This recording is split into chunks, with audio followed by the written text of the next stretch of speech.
Guys, kalau kalian punya asuransi, apalagi yang all risk, sebelum habis masa berlaku dari asuransinya, kalian pakai guys, kalian manfaatkan untuk memoles seluruh bodi mobil kalian sampai mulus kinclong seperti semula. Ini pengalaman aku kemarin adalah pengajuan klaim asuransi kedua dari Sinarmas. Jadi ini beberapa bodi mobil aku dan juga aksesorisnya sudah tergores. Dan ini kejadiannya udah beberapa kali terjadi. Memang sebelumnya saya tidak langsung melaporkan guys, karena memang saya pikir kerusakan kecil ini tidak terlalu berpengaruh banget dan tidak terlalu mengganggu. Cuman karena asuransiku udah mau habis guys, akhirnya aku putuskan untuk langsung lapor ke asuransi.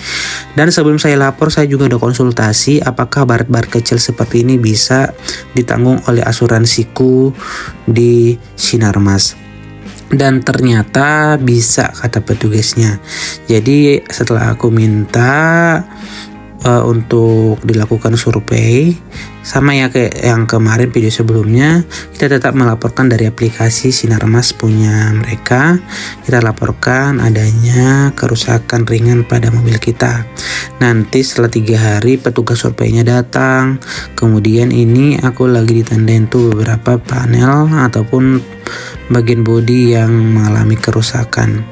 Dan si petugasnya juga menanyakan beberapa penyebab kerusakan itu, jadi untuk mendukung kronologis.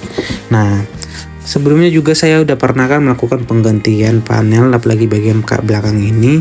Ternyata aku kurang suka guys, karena ternyata kayak catnya itu luntur-luntur gitu. Aku pengennya ini diganti lagi yang baru gitu. Makanya saya minta juga untuk ini diganti, karena kayak nggak ori gitu guys.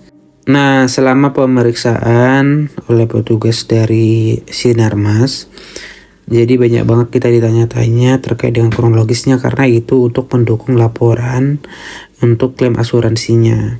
Jadi kalian sebutkan saja dan uraikan sejelas-jelasnya, biar nanti petugas yang menerbitkan SPK-nya juga bisa mengapprove semua permintaan untuk dilakukannya poles bodi mobil kalian. Jadi teman-teman jangan terlalu takut lah, ibaratnya sampaikan aja, sebenarnya petugasnya juga udah ngerti gitu loh.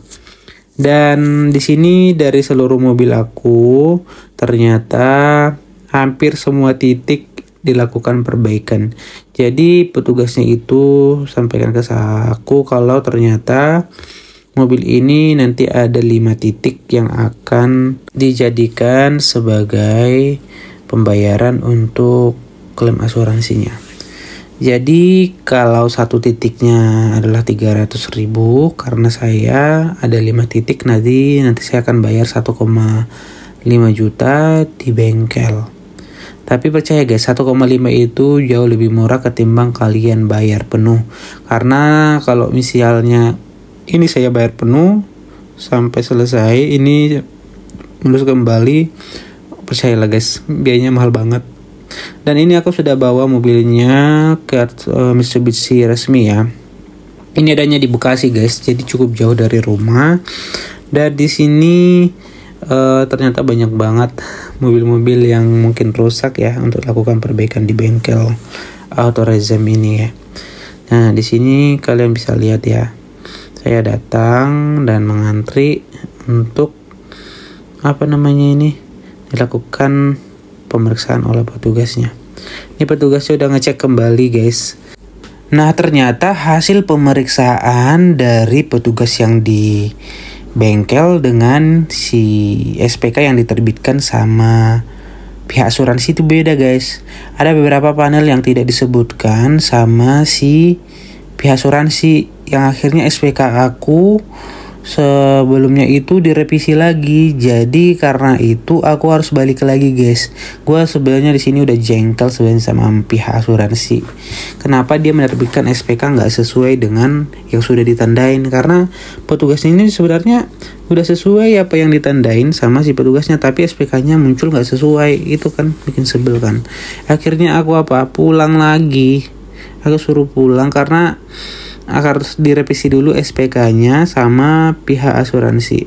Jadi pelajaran buat kalian langsung aja ke bengkel guys, daripada 2 kali kerja, karena SPK dari asuransi sebelumnya udah nggak bisa gitu loh. Nah ini yang kedua aku datang lagi, aku antar lagi setelah SPK-nya muncul yang kedua, dan ya udah mobilnya saya taruh di bengkel. Dan ini dia hasilnya setelah 1 bulan. Aku menunggu, memang lama banget sih asuransi, ampun dah. Gue kesel banget sumpah. Tapi hasilnya puas guys, karena mobilnya sekarang like new, bener-bener kayak baru, semua diganti. Dan itu pun mobilnya aku suruh antar ke kantor, karena aku nggak sempat lagi ke Bekasi, jauh bos, nggak mau lagi bolak-balik ke sana tuh. Aduh, itulah pokoknya. Ini mobilnya setelah di repair semua sama pihak bengkel resminya, tapi menurut aku selama proses pengerjaan itu cukup lama dan membuat aku kesel juga, karena ada beberapa kejadian yang bikin kesel, yang harusnya mobilnya bisa lebih cepat jadi lama gara-gara pihak bengkel tidak bisa mengadakan panel, sementara dari awal asuransi sudah menawarkan agar pihak asuransi yang melengkapi panelnya. Tiba-tiba di akhir si bengkelnya bilang mereka nggak bisa penuhin, jadi lama. Disitulah aku yang marah-marah sama pihak asuransi, kesel banget, dan sama bengkelnya juga terutama sih. Untuk pengerjaannya menurut aku oke lah ya, 9 dari 12 ya, karena ada part yang menurut aku catnya kurang tepat gitu dan kayak gak sempurna gitu. Yang lainnya oke lah ya. Oke guys, gitu aja pengalaman aku. Kalian manfaatkan asuransi kalian sebelum habis ya, apalagi yang all risk. Pakai nih sekarang nih bannya udah gundul, mau gue ganti dulu ya, mau ganti bannya karena ini udah sering kali aku keselimpet nih. Oke deh guys, gitu aja ya pengalaman aku pakai asuransi Sinarmas, dan thank you ya sudah nonton.